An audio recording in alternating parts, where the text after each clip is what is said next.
Assalamualaikum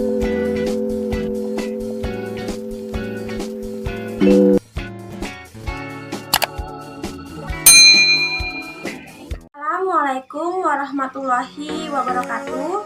Nama saya Ika Fitri Aulia. Saya dari Prodi Akuntansi. Di sini saya akan menjelaskan tentang PPKN dengan dosen Ibu Tin Hartini MPD. Langsung saja ke materinya. Rule of Law. Rule of Law adalah salah satu doktrin hukum yang mulai muncul pada abad ke-19 bersamaan dengan kelahiran negara konstitusi dan demokrasi. Rule of Law merupakan konsep tentang common law, mana segenap lapisan masyarakat dan negara beserta seluruh kelembagaannya menjunjung tinggi supremasi hukum yang dibangun di atas prinsip keadilan dan egalitarian. Ada 4 pokok berdirinya Restrat, ialah sebagai berikut: hak-hak hukum manusia, pemisahan atau pembagian kekuasaan untuk menjamin hak-hak itu, pemerintah berdasarkan peraturan-peraturan, peradilan administrasi dalam perselisihan, prinsip-prinsip rule of law secara material atau hakiki, hubungan erat dengan the overcommon of the rule of law, berkehasilan.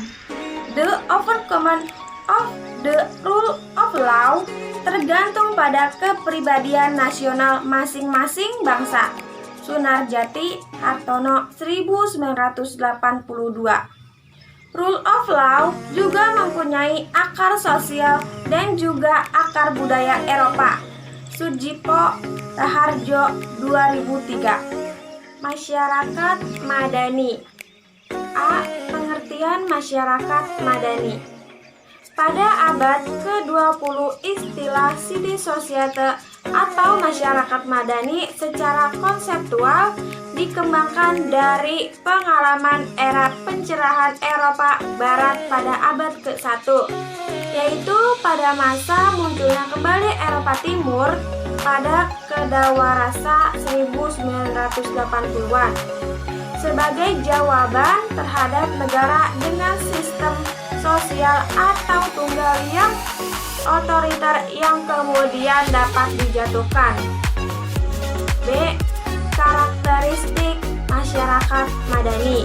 Karakteristik masyarakat madani tersebut diantaranya yaitu: yang pertama, free public space, adalah adanya ruang publik yang bebas sebagai sarana dalam mengemukakan pendapat. Kedua, demokratis, adalah salah satu entitas yang menjadi penegak wacana civil society, di mana dalam menjalankan kehidupan warga negara memiliki kebebasan penuh untuk menjalankan aktivitas kesehariannya, termasuk dalam berinteraksi dengan lingkungannya. Ketiga, toleran, merupakan sikap yang dikembangkan dalam civil society untuk mewujudkan sikap saling menghargai dan menghormati. Keempat, pluralisme merupakan prasyarat penegak sipil sebagai maka pluralisme harus dipahami.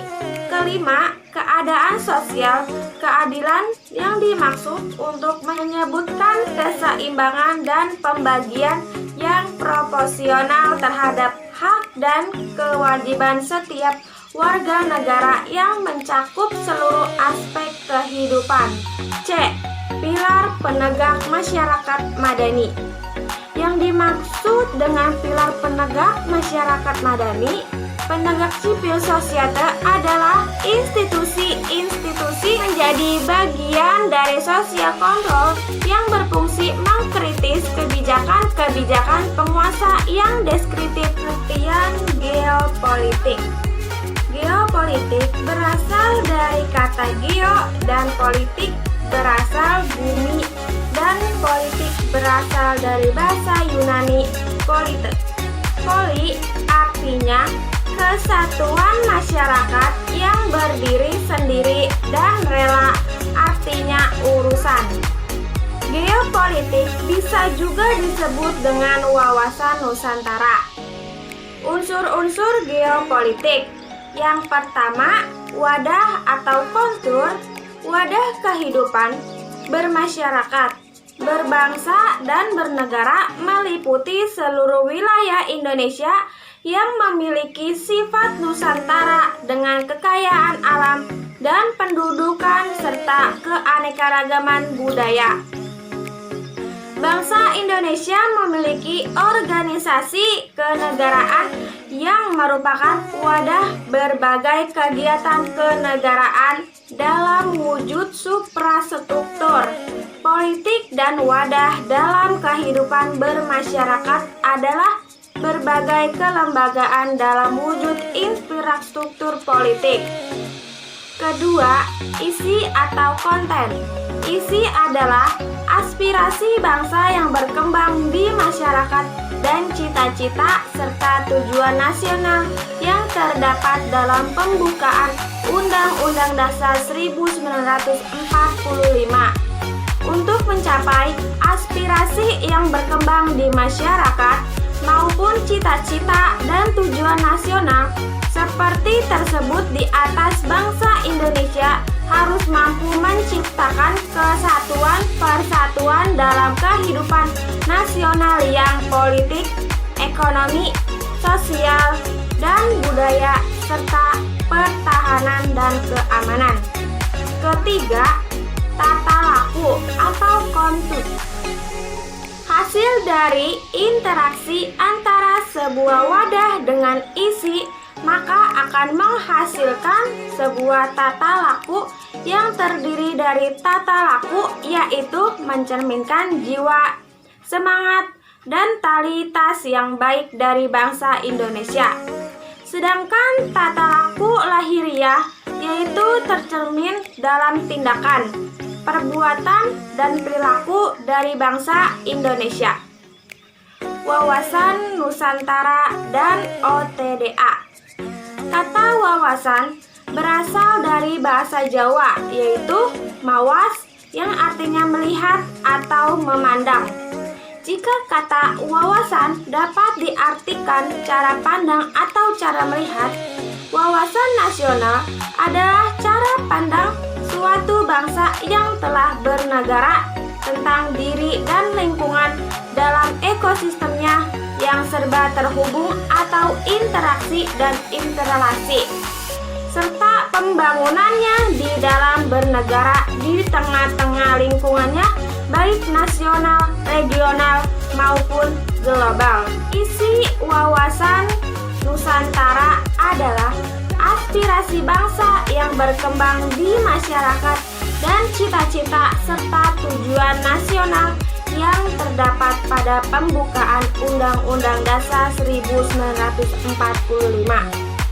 Isi menyangkut dua hal yang esensial, yaitu realisasi aspirasi bangsa sebagai kesepakatan bersama serta pencapaian cita-cita dan tujuan nasional, persatuan dan kesatuan dalam kebinekaan yang meliputi semua aspek kehidupan sosial. Dampak positif otonomi daerah. Yang pertama, pengembangan sosial budaya. Kedua, pertahanan dan keamanan. Ketiga, memberikan potensi untuk daerah berkembang. Dampak negatif otonomi daerah. Yang pertama, daerah yang miskin akan sulit berkembang. Kedua, menimbulkan konflik antar daerah. Ketiga, koordinasi antar daerah yang tidak terjalin. Keempat, kesenjangan sosial semakin meningkat. Otonomi daerah memberikan keleluasaan pada daerah untuk mengelola dan mendapatkan potensi sumber daya alamnya sesuai dengan proporsi daya dukung yang dimiliki oleh daerahnya. Dengan demikian, tidak ada kecemburuan dan ketidakadilan yang terjadi antar pemerintah pusat dengan daerah. Sedangkan wawasan Nusantara menghendaki adanya persatuan bangsa, keutuhan wilayah nasional. Geostrategi. Geostrategi merupakan strategi dalam pemanfaatan konstelasi geografi negara untuk menentukan kebijakan, tujuan, serta sarana-sarana untuk mencapai tujuan nasional. Strategi dapat pula dikatakan sebagai pemanfaatan kondisi lingkungan dalam upaya mewujudkan tujuan politik. Suatu strategi pemanfaatan kondisi geografis negara dalam menentukan kebijakan, tujuan, sarana untuk mencapai tujuan nasional.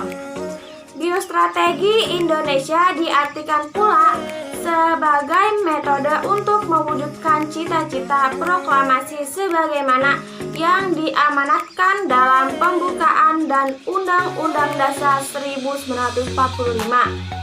Ini diperlukan untuk mewujudkan dan mempertahankan integrasi bangsa dalam masyarakat majemuk dan heterogen berdasarkan pembukaan dan Undang-Undang Dasar 1945. Konsep geostrategi di Indonesia. Konsep geostrategi di Indonesia pada hakikatnya bukan mengembangkan kekuatan untuk penguasaan terhadap wilayah di luar Indonesia atau untuk ekspansi terhadap negara lain, tetapi konsep strategi yang didasarkan pada kondisi metode atau cara untuk mengembangkan potensi kekuatan nasional yang ditunjukkan untuk pengamanan dan menjaga keutuhan kedaulatan negara Indonesia dan pembangunan nasional dari kemungkinan gangguan yang datang dari dalam maupun dari luar negeri. Untuk mewujudkan geostrategi, Indonesia akhirnya dirumuskan sebangsa Indonesia dengan Ketahanan Nasional Republik Indonesia. Berikut tahapan geostrategi Indonesia dari awal pembentukan hingga sekarang. 1. Pada awalnya, pengembangan awal geostrategi Indonesia digagas Sekolah Staf dan Komando Angkatan Darat atau Sekwat, Bandung tahun 1962. Isi konsep geostrategi Indonesia yang adalah pentingnya mengkaji terhadap perkembangan lingkungan strategi di kawasan Indonesia yang ditandai dengan meluasnya pengaruh komunis. Kedua, pada tahun 1605, Lembaga Ketahanan Nasional pengembangan konsep geostrategi Indonesia yang lebih maju dengan rumusan sebagai berikut, bahwa geostrategi Indonesia harus berupa sebuah konsep strategi untuk mengembangkan keuletan dan daya tahan, juga mengembangkan kekuatan nasional dalam menghadapi dan menangkai ancaman tentang hambatan dan gangguan baik bersifat internal maupun eksternal. Ketiga, terhitung mulai tahun 1974, geostrategi Indonesia ditegaskan wujudnya dalam bentuk rumusan ketahanan nasional sebagai kondisi, metode, dan doktrin dalam pembangunan nasional. Pengembangan konsep geostrategi Indonesia bahkan juga dikembangkan oleh negara-negara yang lain. Video presentasi dari saya. Mohon maaf jika masih banyak kekurangan. Wassalamualaikum warahmatullahi wabarakatuh.